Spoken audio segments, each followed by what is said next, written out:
Itinanggi naman po ni COMELEC Chairman Andres Bautista may kinikilingan siyang kandidato. Sa pareho po naman sa kanya ng programa ring unang hirit kanina, ipinunto niyang sang-ayon din siya sa mayorya na kulang sa residency requirements at hindi natural-born Filipino si Senadora Grace Poe.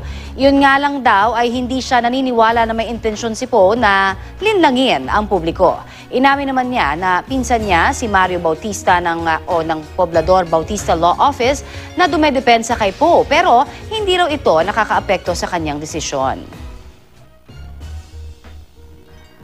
Yung mga iba't ibang law firm na nagre-represent ng mga iba't ibang kandidato, may mga kamag-anak, may mga kaibigan.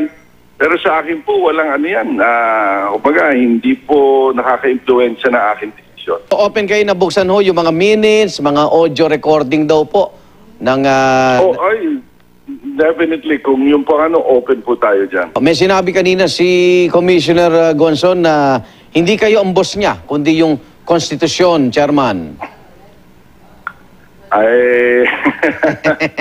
No comment na lang po tayo. Okay, sige. Pero Pero ang boss ko rin po, lahat naman kami mga public officials, siyempre. Konstitusyon. Kailangan po sumusunod sa ating saligang batas, pero meron din po tayong hierarchy sa ating administrasyon.